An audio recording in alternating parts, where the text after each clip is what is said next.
안녕하세요. 2021 수능 개념 드디어 오픈했습니다. 전지적 출제자 시점 수학2고요. 저는 앞으로 여러분과 함께 열심히 공부할 친절한 하영쌤입니다.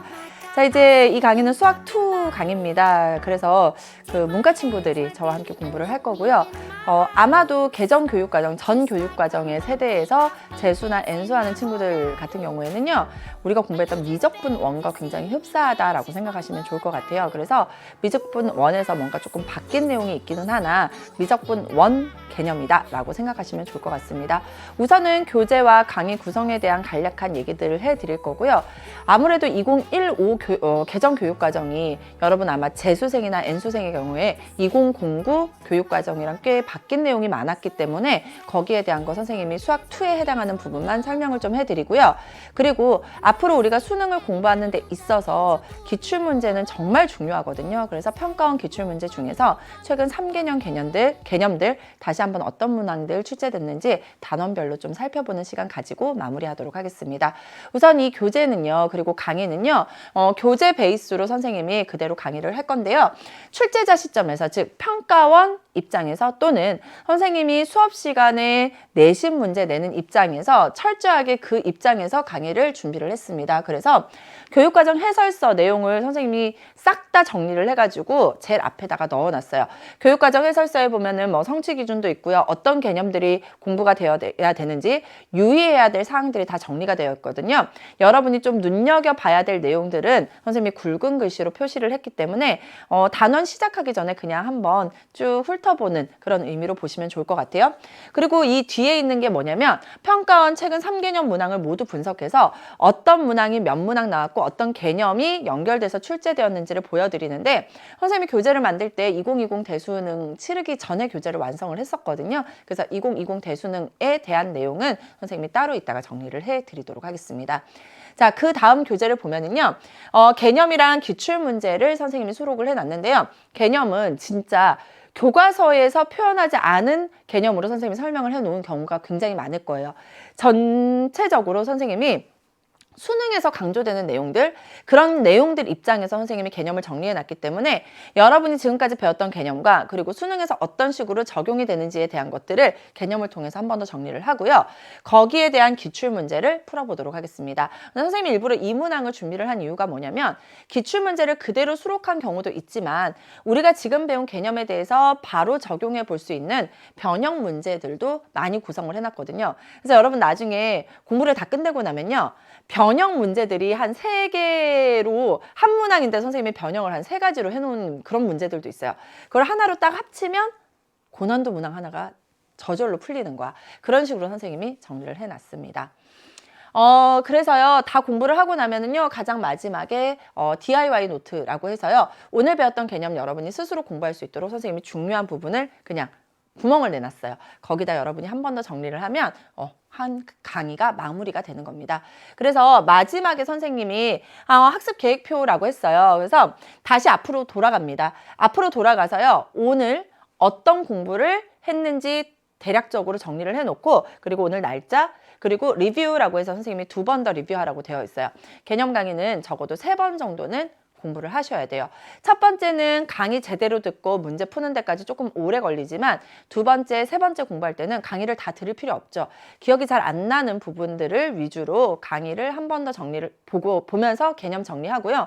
문제를 한 번 더 풀어보면 충분히 여러분 개념 그리고 기출까지 다 잡아낼 수 있어요. 그래서 이런 식으로 여러분이 학습 계획표를 써놓고 나중에 수능 특강이나 아니면 기출문제 분석 아니면 수능 완성 그리고 다양한 모의고사 공부들을 하면서 개념이 잘 기억이 나지 않는다? 그러면 학습 계획표로 오는 거야. 내가 정리해 놓은 내용 중에서 이거 3강이었네? 그럼 3강 가서 공부를 다시 하고 넘어가면 되는 거예요. 이런 식으로 여러분이 정리하라고 선생님이 학습 계획표 수록해 놨습니다. 자, 그러면 이제 실제로 1강부터 공부를 하면 되는데요. 각 단원별로 평가원, 즉 6월과 9월 그리고 대수능에서 어떤 문항들이 최근에 출제되었는지 그거를 좀 정리를 하고 나면 여러분이 공부할 때 훨씬 더 집중을 해서 공부를 할 수가 있거든요. 거기에 대한 개념들 그리고 거기에 대한 내용들 그리고 2020 대수능에서 어떤 문제가 나왔는지 선생님이 칠판에서 조금 더 정리해 드리도록 하겠습니다.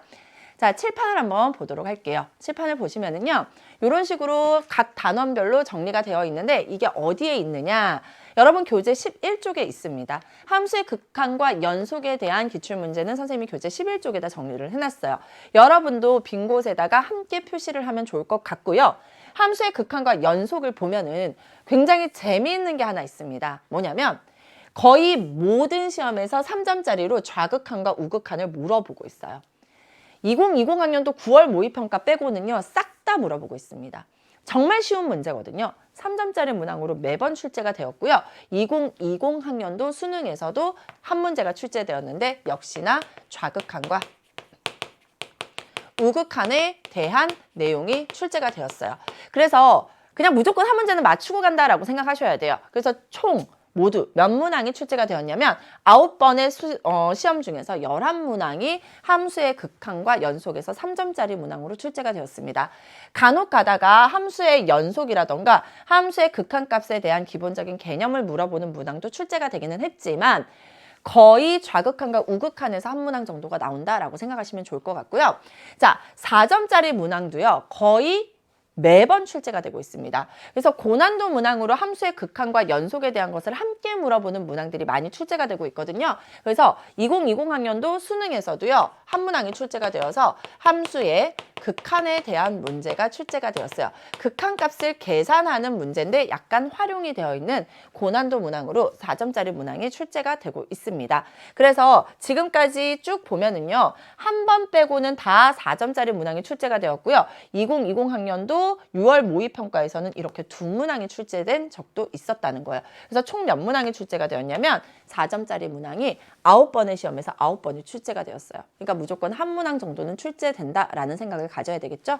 그래서 총 20문항이 출제가 되었고요. 평균 2문항 이상 이렇게 함수의 극한과 연속에서 출제가 되고 있습니다.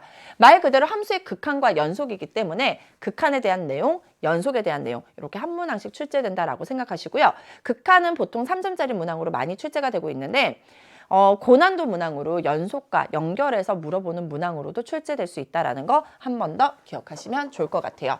1단원 이런 식으로 선생님이 정리를 해드렸고요. 2단원 미분 단원 한번 살펴보도록 할게요. 여러분 교재 65쪽으로 가면 미분 단원 정리가 되어 있습니다. 자, 우선 여러분 보면은 미분 단원은요, 정말 선생님이 뭐라고 얘기할 수가 없어요. 정말 다양하게 출제가 되고 있습니다. 가속도가 나올 때도 있고요. 극대, 도함수 뭐 다 물어보고 있어요. 다. 그죠? 자, 그래서 여러분이 정말 이 미분 단원만큼은요, 난이도 자체도 굉장히 어려운, 지금 4점짜리가 빽빽하게 들어있잖아요. 그래서 고난도 문항으로 정말 많이 나오는 단원이구나. 그래서 개념 공부 철저하게 해야 되겠구나 라는 생각하셔야 돼요. 양도 많고 개념도 많고 고난도 문항으로도 많이 나오고 있으니까 좀 잘 정리하고 넘어가셔야 됩니다. 우선은요, 수능에서도요, 극대 문제가 3점짜리 문항으로 하나 나왔어요. 그래서 기본적으로 극대 극소에 대한 개념은 알고 있어야 됩니다. 그 다음에 4점짜리 문항으로 이렇게 많이 출제되고 있잖아요. 역시나 2020 학년도 수능에서도요, 4점짜리 문항으로 두 문항이 출제가 되었는데요. 미분 가능성에 대해서 물어보는 문제 나온 적이 있고요. 그리고 나왔고요. 그리고 함수의 그래프에 대한 문제가 출제가 되었습니다. 여러분 기본적으로 보면 함수의 그래프에 대한 문제는 거의 매년 출제되고 있어요. 그래서 함수 그래프의 개형 당연히 파악하고 있어야 되고요. 미분 가능성, 극대 계속 나오고 있고요. 속도, 가속도 문제도 많이 나오고 있고요. 접선의 방정식 최근에는 조금 적게 나오긴 했지만 그래도 자주 등장했던 내용이기 때문에 어쩔 수 없어요. 미분은 정말 모든 것을 다 제대로 완벽하게 해두셔야 됩니다. 3점짜리 문항 지금까지 몇 문항 나왔는지 살펴볼게요. 다 더하면 1, 1, 2, 1, 2, 1, 1, 2. 한 문항 아니면 두 문항씩 출제가 되었네요. 그래서 총 11문항이 출제되었어요. 9번의 시험에서 11문항이라는 건 굉장히 많은 양입니다. 자, 그런데 4점짜리 문항은 어마어마하죠. 얘네들을 다 더하면 23문항이나 출제가 되었어요. 9번의 시험에서 23문항이라는 건 거의 두 문항에서 네 문항 사이에서 계속 출제되고 있다는 뜻이기 때문에 고난도 문항은 정말 미분이 장악하고 있다. 이렇게 생각하셔야 돼요. 그래서 총 몇 문항이 출제가 되었어요? 34문항이 출제가 되었습니다. 이거 9로 나눠봐요. 거의 한 3, 4문항 정도가 계속 출제되고 있죠. 매우 중요한 거예요. 그러니까 중요도를 따지면 미분만큼 중요한 게 없다라는 거예요. 아셨죠? 그래서 이렇게 여러분이 미분에 대한 개념, 와 어렵지만 내가 진짜 한번 해봐야 되겠다 이런 생각 해주셔야 됩니다. 자, 이제 마지막 단원입니다. 적분 가보도록 할게요. 교재 133쪽에 적분에 대한 내용이 정리가 되어 있는데요. 자, 최근 3개년에서요. 여러분 지금 보면은 6월 모의평가가 빠져 있어요. 지금까지 적분 단원은요. 6월 모의평가의 시험 출제 범위가 아니었거든요. 그래서 항상 9월 모의평가부터 출제되었었다라고 생각하시면 좋아요. 여러분 보면은 3점짜리 문항으로 거의 정적분에 대한 문제들이 계속 출제되어 왔죠. 이게 뭐를 의미하냐면 그냥 정적분을 계산하는 문제들이었어요. 또는 미분과 적분과의 관계를 이용해서 간단하게 계산하는 문제가 3점짜리로 출제가 되어 왔다라는 거, 요걸 여러분이 좀 기억을 하시고요. 4점짜리에서는요. 정적분에 대한 어떤 기본적인 개념 그리고 넓이를 구하는 문제들이 꽤 많이 출제되었고요. 최근에는 이렇게 위치에 대한 얘기도 물어보고 있습니다. 그래서 여러분 적분에서는 아무래도 좀 빠진 내용이 있기 때문에 여러분이 그런 내용들 위주로 좀 공부를 해주셔야 되는데 어쨌든 정적분 그리고 넓이에 대한 얘기들 이런 것들이 많이 나오고 있구나라는 생각을 해주셔야 돼요. 자, 최근에 2020 학년도 수능에서는요. 4점짜리 문항만 3문항이 출제가 되었어요. 그래서 얘는 뭐에 대해서 나왔냐? 선생님이 아까도 얘기했지만 넓이에 대한 거 물어볼 수 있고요. 위치에 대한 거 물어볼 수 있고요. 그리고 정적분에 대한 것을 물어볼 수 있다 그랬잖아요. 나올 수 있는 모든 걸 다 출제했습니다. 그래서 4점짜리 문항으로 3문항이 출제가 되었고요. 자, 3점짜리 문항 모두 지금까지 몇 문항 출제되었냐면 5문항 출제되었고요. 4점짜리 문항이 꽤 많이 출제되었죠. 그래서 적분에서도 4점짜리 문항이 많이 출제되고 있다는 거 기억하셔야 되고요. 총 18문항이에요. 지금 시험이 몇 번이었냐면 6번이었잖아요. 6번의 시험에서 18문항, 즉 평균 3문항 정도가 출제가 되었다라고 생각하시면 좋을 것 같아요. 자, 근데 선생님이 아까도 얘기했지만 이 적분 단원을 보면은 교육과정이 어떻게 바뀌었는지가 조금 사실은 우리가 생각을 해줘야 될 내용이 있거든요. 선생님이 아까 사실은 전자칠판에서 교육과정 어떻게 바뀌었는지 설명을 해주고 넘어왔어야 되는데 너무 이거를 빨리 알려드리고 싶은 마음에 홀랑 칠판으로 넘어왔어요. 다시 우리 전자칠판으로 가가지고요. 교육과정 어떤 것들 좀 바뀌었는지 선생님이 한 번 더 체크해 드리고 넘어가도록 하겠습니다. 칠판 한번 살펴보도록 할게요. 선생님 이렇게 짜자잔 하고 이렇게 등장을 하면 되겠죠? 자. 우리가 기본적으로 예전 교육과정에서 미적분이라고 했던 것이요. 미적분 1이라고 했던 것이 수학 2라는 이름으로 바뀐 거고요. 여러분, 재수생이나 N수생들 입장에서 얘를 미적분 입장에서 바라보면 단원이 확 줄었어요. 뭐가 빠졌냐면 수열의 극한과 수열의 극한에 대한 내용이 빠졌습니다. 그래서 수열의 극한이 이과 친구들이 배우는 미적분으로 이동을 해버렸고요.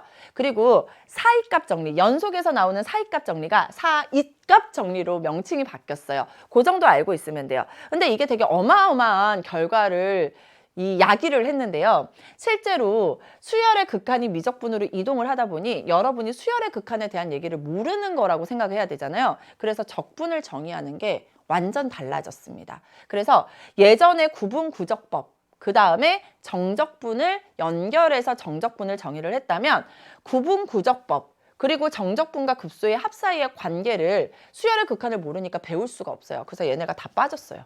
다 미적분으로 가버렸어요. 이과 친구들 거 내용으로 가버렸고요. 따라서 정적분을 정의하는 도입이랑 정의 방법이 변화하였습니다. 그러니까 여러분이 그 바뀐 내용을 알고 있으면 돼요. 알아야 돼요. 그리고 그래서 미적분의 기본 정리라는 용어도 삭제가 되어버렸어요. 사실 저는 굉장히 아쉬운 부분이기는 해요. 이게 이제 미분 적분에 대한 거를 배우는데 미적분의 기본 정리라는 게 사라졌기 때문에 상당히 좀 아쉽긴 한데요. 어쨌든 여러분 공부하는 데는 훨씬 더 수월하게 변했다라는 생각을 해주시면 될 것 같아요. 그래서 재수생들, N수생들 걱정 많으실 텐데요. 오히려 내용이 확 줄었으니까 수학 2에서는 여러분 충분히 잘 따라가면서 공부할 수 있고요. 어려웠던 내용이 조금 더 쉽게 바뀌었다라고 생각하고 용기를 가지고 도전해 봤으면 좋겠습니다.